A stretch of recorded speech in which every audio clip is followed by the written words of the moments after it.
तरफ से दरअसल तस्वीरें जारी की गई और लगातार आप देख सकते हैं पहली मंजिल का जो काम है पूरा हो रहा है। लगभग राम मंदिर में छत डालने का काम चल रहा है और ऐसे में महज कुछ ही महीने में ये छत डालने का काम, पहली मंजिल का काम पूरा हो जाएगा।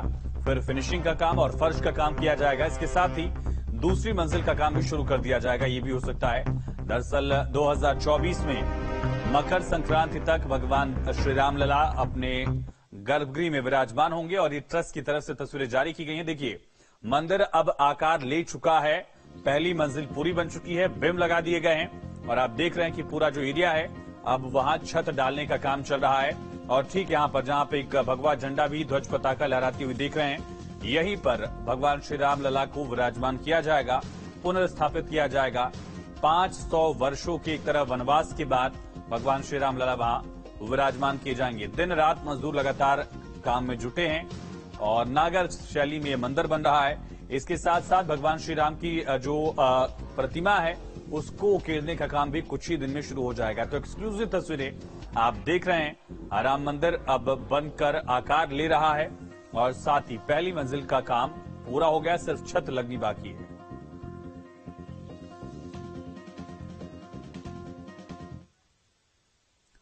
वहीं अयोध्या में भगवान राम के मंदिर के जलाभिषेक की भव्य तैयारी है। कल राम मंदिर का जलाभिषेक होगा और उसके लिए 155 देशों से जल मंगाया गया है। 155 देशों का जल लेकर बीजेपी के नेता विजय जौली अयोध्या कैंट पहुंचे, उनका भव्य स्वागत किया गया।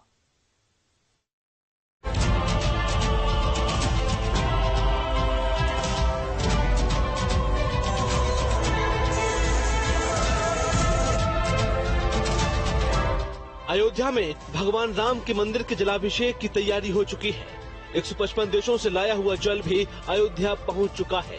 बस अब इंतजार है तो श्री राम के भव्य मंदिर के जलाभिषेक का। 23 अप्रैल को वैशाख माह के शुक्ल पक्ष की तृतीया के अभिजीत मुहूर्त में राम मंदिर का जलाभिषेक किया जाएगा। अयोध्या के कैंट रेलवे स्टेशन पर 155 देशों का जल लेकर आ रही इस ट्रेन का इंतजार लोग बड़े ही बेसब्री से कर रहे थे। और जब बीजेपी नेता विजय जौली और आरएसएस के प्रचारक इंद्रेश कुमार 155 देशों की नदियों और समुद्र का जल लेकर उतरे तो उनका स्वागत बैंड बाजे ढोल नगाड़ों के साथ किया गया और इस दौरान अयोध्या में पूरा माहौल राममय हो गया। इस कार्यक्रम का आयोजन दिल्ली स्टडी ग्रुप कर रहा है। इस कार्यक्रम में रक्षा मंत्री राजनाथ सिंह और सीएम योगी के भी पहुंचने की उम्मीद है। अब ये जल 23 अप्रैल को राम जन्मभूमि पथ से होते हुए रामलला के दरबार में पहुंचेगा। अभी जल को यहाँ के जानकी महल ट्रस्ट में रखा गया है। कहां से लाया गया है जल? इस जल को रूस, Ukraine, Kazakhstan, Tibet, Canada, Pakistan, चीन, सूरीनाम, मॉरिशस सहित 155 देशों से लाया गया है। इतने सारे देशों से जल लाने में किन मुश्किलों का सामना करना पड़ा, इसके लिए एक शॉर्ट मूवी भी बनाई गई है जिसे 23 अप्रैल को दिखाया जाएगा। हालांकि बीजेपी नेता विजय जौली से जब हमने 2 दिन पहले दिल्ली में खास बातचीत की थी तो उन्होंने बताया था कि कैसे 155 देशों से इस जल को मंगाया गया था। देखिए, इस कलश के अंदर 155 देशों की नदियों और समुद्रों का जल हमने एक बड़े कलश में एकत्रित किया है। 2.5 साल लग गए। 20 अगस्त 2020 को श्रद्धेय लाल कृष्ण आडवाणी जी, स्वर्गीय अशोक सिंघल जी और स्वयं प्रधानमंत्री नरेंद्र मोदी जी से प्रेरणा लेकर मैंने इस बात का संकल्प लिया था कि प्रभु श्री राम के भव्य मंदिर का जलाभिषेक दुनिया के 7 महाद्वीपों के देशों के।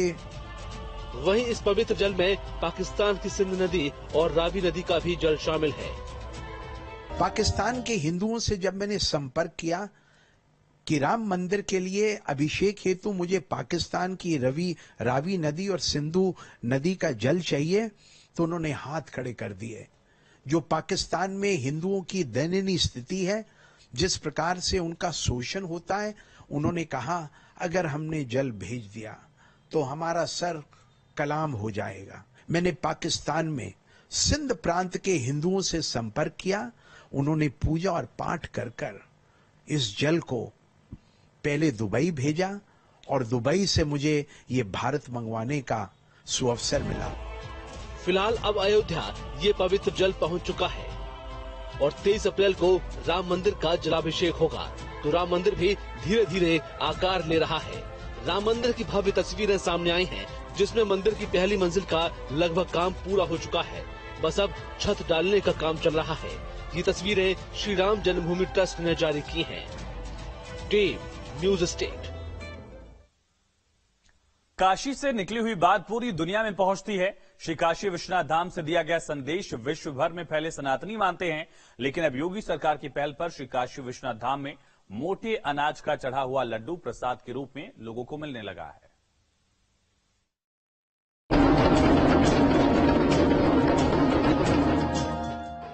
दुनिया भर के लोगों की श्रद्धा का केंद्र श्री काशी विश्वनाथ धाम महिला सशक्तिकरण की मिसाल भी पेश कर रहा है। शायद कम ही लोगों को ये पता होगा कि मंदिर में बाबा को चढ़ाया जाने वाला महाप्रसाद महिलाएं तैयार करती हैं।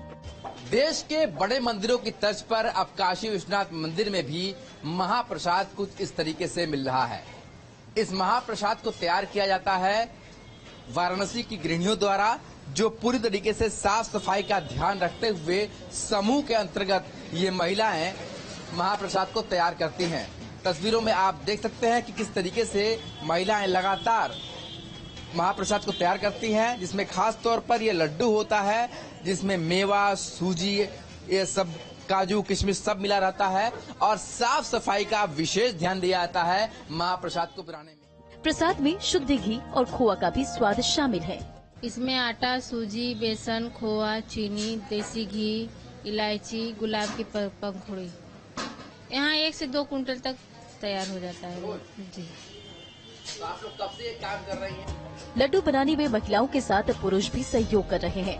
हम यही लड्डू बनाते हैं, बाबा का प्रसाद है। बाबा के आशीर्वाद से हम लोग को नमक रोटी चल रहा है यहाँ पर। बहुत बहुत बहुत धन्यवाद। बहुत सेवा करने का मौका मिलता है हम लोग को वहाँ पर।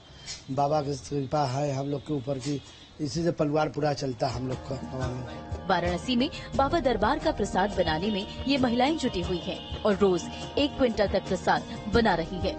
तो काशी की महिलाएं किस तरीके से अपने आप को आत्मनिर्भर बनाते हुए महाप्रसाद तैयार कर रही हैं, जो न सिर्फ देश के कोने कोने में बल्कि विदेशों में भी महाप्रसाद के रूप में पहुंच रहा है, जो काशी विश्वनाथ धाम को समर्पित है। और वहां पर बाबा को चढ़ने के बाद ये महाप्रसाद लोग अपने घरों के लिए ले जाते हैं और इसके पीछे इन महिलाओं की मेहनत रहती है। वीडियो जर्नलिस्ट विपिन सिंह के साथ सुशांत मुखर्जी, न्यूज स्टेट।